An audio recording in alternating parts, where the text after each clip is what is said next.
upload. It just kind of didn't go. So here's part two for tonight. As we can see, ooh, that was bad. Like this, not like this. All about like this. Uh, so I had to take down the other video from last night because I didn't put the disclaimer in the front. So from the start, this is not financial advice. This is really just for fun.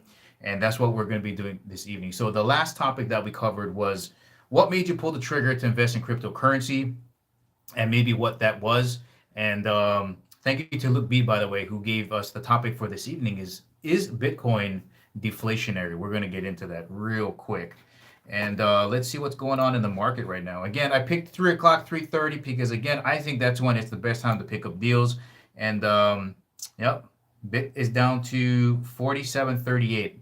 Market's doing the same thing, 22 trillion. Bitcoin dominance still at 40.4%. So that's pretty much normal. And again, we've seen Bit go down. It's right around 47,000 right now. So again, if you got some chips, get that dip ready because I think we might be looking at another dip this evening. Bitcoins are still doing right around that amount. Ethereum, 3,900. Hopefully that'll go a little bit lower. Everything else is just hanging in there pretty well. So again, thank you to Luke B out there for leaving that comment on last night's topic about it being deflationary. Now, when I tell people this, they think I'm absolutely crazy is because number one, they don't understand cryptocurrency. And number two, they don't understand how something can be deflationary because everything that we have is going to inflate. And George, before he went on vacation from Cryptos R Us, left us the news about how Turkey is just in a whole bunch of trouble. Their economic world has crashed down there. Let me just read you what's on here. So the lira hit 17.07 to the dollar, triggering direct central bank intervention in an attempt to prop up the market. Erdogan's decision to push through 500,000 basis points of monetary easing since September has sent inflation soaring above 21%. Okay, so the key number to remember is Turkey's economy is just crashing at 21%. Our inflation rate was at 6.8%. And like I mentioned before my video crashed earlier at 3 o'clock, we were reported at 6.8%. And I'm telling you guys right now that a sandbag is probably more like 10%. That's only 50% away, and we could be in a serious amount of trouble. I don't think we'd ever let it get that bad, but the point is we should never let it get that bad anyway. But again, when I'm telling my friends that cryptocurrency, certain ones are extremely deflationary, they don't really understand what I'm talking about. But I keep trying to tell them, look, the money that you're making right now is not going to go as far as you think it is, and you need to get it into an investment that is going to be deflationary. When you think about all the things that are happening right now, when you combine nobody wants to go to work and the labor force, the employers now having to raise wages to maintain people or to hire them in, so their bottom line is decreasing. They're having to spend more to keep employees in or to draw them in. And with the current supply chain fiasco that's going on right now, locations are having to charge more for product that they have so they can make money. When you combine those two, your dollar isn't going as far as it's going to go, and it's going to keep getting worse, and it's going to keep getting worse. So when I tell them that portion, they kind of understand how Bitcoin is doing it. And I point out that Bitcoin is the king of it because really, when you look at this 18 million or supply, 90% of it being mined already, really, we don't have access to that whole amount. Miners aren't selling more Bitcoin onto the exchanges, and people are holding on to it. So as long as the fundamentals stay the same with Bitcoin, right, the adoption rate's going to increase, the money keeps coming in, it's going to attract attention. If those fundamentals keep going in and increasing, especially with different countries now investing in Bitcoin, larger companies investing in Bitcoin, so long as those fundamentals are there, we're going to be okay. And so long as because we can see the amount of Bitcoin decreasing, going out of stock levels, the amount of Bitcoins moving out of the exchanges, that's going to be good. Now, if Bitcoin for some reason stops being used and becomes not so popular, or if we see whales dumping a whole bunch of Bitcoin back into the market and not rebuying them, that's key, right? Because whale games are known to happen where whales dump a whole bunch of Bitcoin to crash it and then have it come back up and rebuy it. If we see the amount coming back in and staying down there, then those fundamentals change a little bit. But as far as it goes, I don't think that's going to happen with Bitcoin. There's a lot of companies already moving in to spend that money because it is so deflationary. Now, not all cryptocurrencies are deflationary. There's some really bad ones out there that the tokenomics, right, when you look at it, are really bad. Now, just because something doesn't have a set amount doesn't mean that it's bad. Some of them have burning mechanisms. Like when you look at Luna down here, Terra, they're burning through tokens left and right, and it's really done them a lot of good. Right now, they're sitting at $73.90. So you got to look into the tokenomics of the cryptocurrency that you're looking to invest in, and you don't want to have one where a whole bunch of people are holding on to it, and they could just release it out into the market and flood it. You want to have them all, a lot of it available. And again, just because it's doesn't have a set amount doesn't mean that it's necessarily bad. Let's see what else is going on. Polkadot. Oh, there's another great example. So let's have a look at what's going on with Cardano. Man, if Cardano can get away from the $1.20 line and just hover somewhere on $1.50 or something like that, I think they're going to be fine.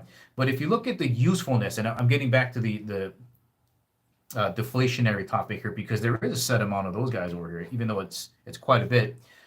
Even though a project has a good idea and it's solving a certain problem and it seems to be good, doesn't mean that it's going to do well. Cardano is struggling, and it's got some really good upsides to it. And the same thing with Polkadot. I don't know why Polkadot hasn't been moving. Those are two examples of really good cryptocurrencies. Link is another one that I can think off the top of my head. Link is a really great example of how something can be used heavily, but no one's investing in it. It's just kind of hanging out there, not doing anything. Where is Link right now? So Cardano still hanging in there at number 6, and Polkadot 11. Where is Link? Chainlink is still at 21, hanging in there at 19.69. I think the highest I've seen it was $25. But that's a great example of Link. In my opinion, those three, or at least Link and Polkadot, they should never be this low. They should never be this low. But again, just because you got a great idea and a great way of executing it and a great team, it's got all of those great aspects of it, doesn't mean it's going to do well. I mean, Link has a set amount on there too, circulating supply. It's got a max supply on there. A lot of it is, you wonder where it is though. Yeah. 1, 2, 3. A trillion of those around. Is that a trillion? Billion? Well, a billion. There's about a billion of them out there. Maybe half of that is circulating right now. So half of Chainlink is held by other people. I haven't really looked into Chain, but it's not doing well. Everybody's using it for financial stuff. But then you look at something like Polygon, man, so much people are attracted to Polygon right now, and they're doing really well. I can see them, at least doubling up, getting to maybe $5 or $6. Again, none of this is financial advice. I can't tell you where to put your money for that. But yeah, that's a good one. And Avalanche is still hanging in there too at number 10. I think Avalanche eventually is going to catch up to where Cardano or even Solana is at. When you look at how on fire they are, they're doing really well. Oh, I just wish I had it. So again, thanks to Luke B for pointing that out. It is one of those reasons why I got into cryptocurrencies. Not only that. Oh yeah, why not? Pay it. Ooh, yeah, I guess if you want to do that, it's totally up to you. Again, guys, my chats are kind of popping up and disappearing, but I guess if that's what you want to do, go for it. Depends on how much you want to get into cryptocurrency for that. But I guess thanks for that chat. That was a strange one. But yeah, again, so Turkey's collapse is just an example of how, if we don't get inflation under control, we're going to be in good trouble. Good trouble, bad trouble. Not that there's any kind of, well, I guess there's good trouble out there. Bitcoin right now, it's going even lower. 47.38. Be prepared, guys. If you're watching crypto right now, if you're watching Bitcoin, it might be time to get the dip off for your chips and dips time and get some money to throw into the clown's mouth, because we might be able to get it back down to the low 46s. I was able to get a limit order in for 46.3. It was either 46.4 or 46.3 after we got off the air last night. Got a little bit more into Bitcoin. I'm just hoping. Come on, Ethereum. What are you doing? You're doing so well against, it's not bleeding as much against Bitcoin. It's hanging in there. I want to get it to at least 38 or 37 before putting in a little bit more. It's definitely, I don't think it's going to reach 37, but we got a shot at 38 in there. What do we got over here? Just about 10 minutes. I have a close look at what's going on in the NFL tomorrow. Woo, what a great game. Indianapolis Colts And the Patriots, man, I thought the Patriots were going to come back on, but man, that running back they got out there is something special. That guy is strong and he is elusive. Where did that guy go to college? Where did that guy go to college? He is saving the Indianapolis Colts. Let me see. John Taylor College. Where did this guy go? Let's see. That guy's saving the season. You can't credit Wentz out there. Okay. In fact, he's going to be the downfall of that team. Jonathan Taylor College. Jonathan Taylor College. Wisconsin Madison? Man, look at that. Woo, yeah, he's been around for a while. I don't know what's happening with him, but he's doing really well. So he's single-handedly saving the Colt out there for doing that. Ravens, Packers, Saints, Bucks, and I guess Raiders, Browns. Those are games I'm going to be watching tomorrow. I don't know why they couldn't reschedule the Dolphins game. I got Waddle on my fantasy team, but, you know, whatever. Whatever.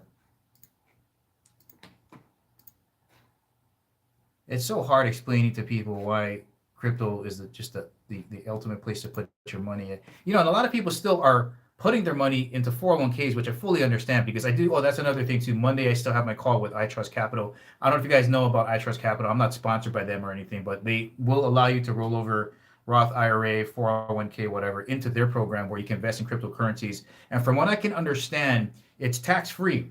So you can trade in your iTrust Capital fundage and still be not taxed on anything. So I'm going to ask them some questions like how that works. Like I'm wondering if you can take profit. I'm wondering if you, like, let's say I have a little bit in Bitcoin and it goes up to like I don't know, like 70,000.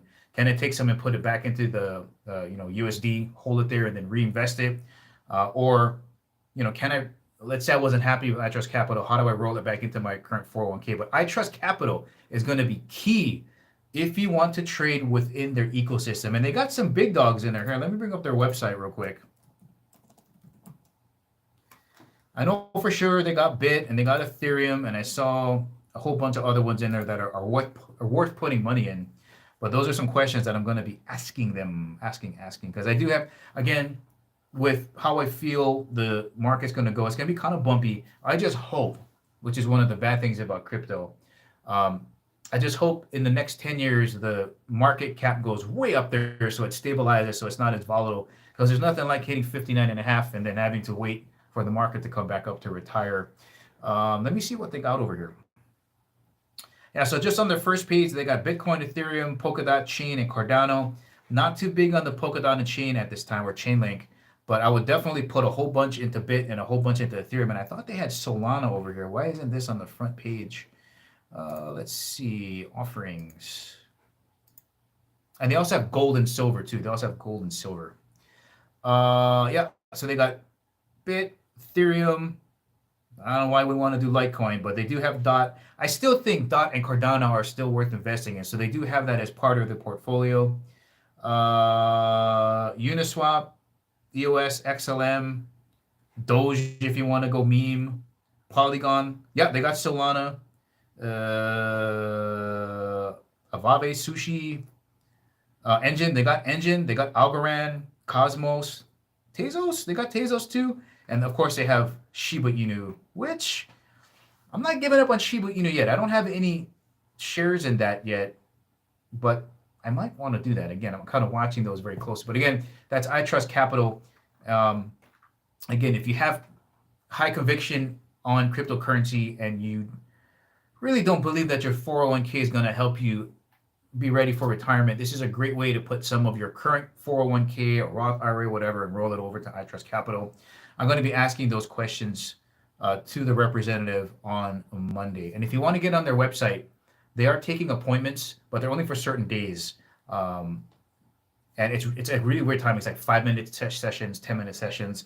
But I can't wait to do that because I really feel like currently, and I'm still going to leave a little bit of fundage in my current 401k, but we'll see how that goes, guys. You know what I'm trying to say. All right, let's close it up here. Have one last look to see how we're doing. Yeah, nothing much. Still hanging there at 47,038. Again, hopefully we can get it to dip a little bit lower. Everything still looks in place though. Market's still at 22 trillion. Bitcoin dominance still at 40.4%. And we're hanging in there. All right, guys. So if you're watching Bitcoin, watch it. I'm telling you right now, it's going to go a little bit lower. And if you got some money set aside, maybe you can put some into the dip and throw some money into the clown's mouth. All right, guys. Thank you for watching. I'll catch you tomorrow at 3 o'clock.